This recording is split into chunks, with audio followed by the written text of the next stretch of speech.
उत्तराखंड के मसूरी में कातिल प्रेमिका ने अपने प्रेमी का ऐसा कत्ल किया कि जिसने भी ये खबर सुनी वो सन्न रह गया। आगे पूरी खबर में हम आपको बताएंगे कि एक ऐसी वारदात की कहानी जब प्रेमिका ने प्रेमी का बेरहमी से कत्ल कर दिया। दरअसल ये प्रेम कहानी है कुदरत और कपिल की, जो पिछले 2 सालों से एक दूसरे से बेइंतहा प्यार करते थे। रुड़की के रहने वाला कपिल चौधरी जहां हिंदू परिवार से था, वही दिल्ली की रहने वाली कुदरत मुस्लिम परिवार से थी। लेकिन आगे प्यार में ऐसा कुछ हुआ कि प्रेमिका ने प्रेमी का कत्ल कर दिया, यानी कि कुदरत ने कपिल की हत्या की योजना बना ली।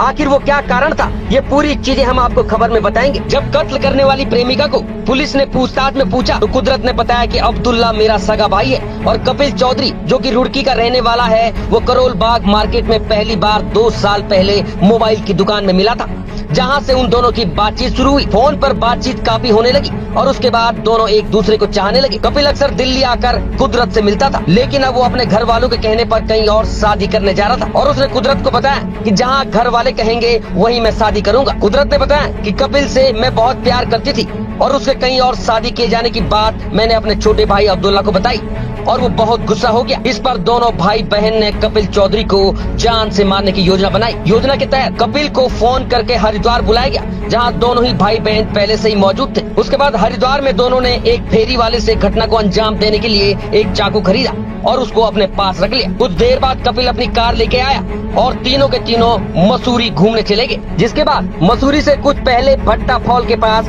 होटल रोटी चाय 7 नाइट होटल में रुके, जहां कमरा नंबर 106 में तीनों के तीनों रुके। योजना के तहत उसके भाई अब्दुल्ला ने रात को करीब 4 बजे के आसपास गहरी नींद में सोते समय कपिल का चाकू से गला काट कर हत्या कर दी। कपिल के मरने के बाद दोनों ने उसके शव को बेड के नीचे छुपा दिया और खून से सनी चादर, तकिए के कवर और चाकू को होटल के पीछे झाड़ियों में फेंक दिया। उसके बाद कपिल की कार लेकर दोनों ही वहां से भाग गए। उसके बाद कपिल की कार हरिद्वार में खड़ी कर दी और उसके बाद दिल्ली चले गए। लेकिन उसके बाद पुलिस ने उन्हें हरिद्वार से पकड़ लिया। आपको बता दें कि उत्तराखंड पुलिस की दाद देनी पड़ेगी कि उत्तराखंड पुलिस ने पिछले 48 घंटों के भीतर 2 बड़े मर्डर केस का खुलासा भी किया है, जिसमें पुलिस की टीम लगातार काम कर रही है। बट 10 सितंबर को ये भट्टा गांव में एक जो होम स्टे में जो मर्डर का कांड हुआ था, उसका हमने तत्समय में जब हमने घटना स्थल का निरीक्षण किया, निरीक्षण करने पर जितनी भी फुटेज वगैरह का हमने अवलोकन किया, उसके आधार पर जैसे जैसे हमको लीड मिलता गया और फाइनली जो है इसमें जो मुख्य अभियुक्त है मोहम्मद अब्दुल्ला, जो मूल रूप से पूर्णिया जनपद बिहार और का जो है बिसरिया जगह का रहने वाला है, लेकिन विगत काफ़ी कुछ लगभग 1-1.5 दशक से दिल्ली में ही बाटला हाउस में रहते हैं। और इसकी एक बहन है कुदरत, तो कुदरत की जो है बेसिकली इन दोनों को हमने अरेस्ट कर लिया है। कुदरत का प्रेम प्रसंग चल रहा था मृतक के साथ विगत 2 वर्षों से, इनकी बहुत अच्छी दोस्ती थी।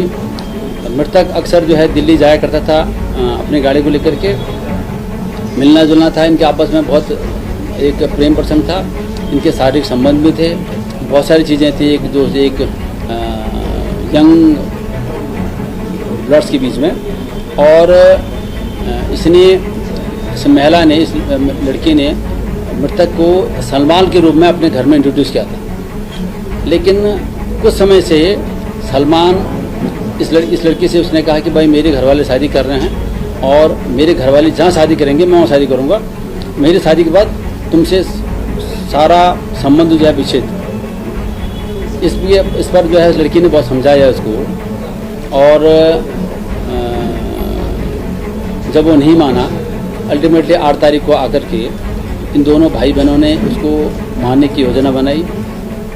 दिल्ली से चले, पहले हरिद्वार में ये लोग मिले हैं, हरिद्वार में आकर के ये हरिद्वार तक जो है रोडवेज की गाड़ी में आए हैं और ये रुड़की से जो है अपना गाड़ी लेकर गया।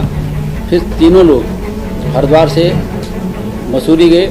मसूरी में उनको कमरा नहीं मिला उस दिन, महंगा होने के कारण भी उनको कुछ हिम्मत नहीं हुई मेन मार्केट में। फाइनली लगभग सुबह जो है 7 से 7 बजे के लगभग भट्टा गांव में आए और भट्टा गांव में आकर के जो है ये जो रोटी चाय 7 नाइट्स होम स्टे है, वहाँ उनको एक नॉमिनल रेट में एक कमरा मिला और 8 साढ़े 8 बजे कमरे में गए, वहाँ रुकने के बाद जो है अगले दिन मतलब रात को उस दोनों ने मिलकर के उसकी हत्या कर दी, गला रेत की हत्या किया। हत्या करने के बाद जो है कपड़े सब उन्होंने जंगल में फेंक दिए, मृतक के भी, होटल के जो चादर वगैरह था उसको, और जो चाकू था उसको भी जंगल में फेंक दिया। और जो उसकी गाड़ी थी स्विफ्ट कार, उसको लेकर के लोग चल दिए। उस गाड़ी को उन्होंने जो है हरिद्वार में एक सुनसान जगह पर जो है जहाँ पर कि वहाँ एबंडन कंडीशन में छोड़ करके वहाँ से दिल्ली निकल गया। तो हमारी टीम फिर जब हम गए तो उसको अरेस्ट कर लिया है, गाड़ी भी हमने रिकवर कर लिया है।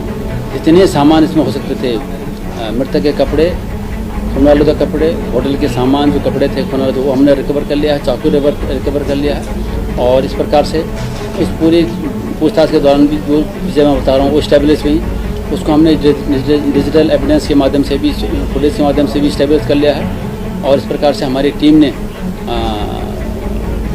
मसूरी टीम ने, इसमें एसपीसीटी और हमारे एसओजी के लोगों ने मिल करके इसको वर्कआउट किया है। पूरी टीम को मेरी तरफ से 25,000 का नगद इनाम।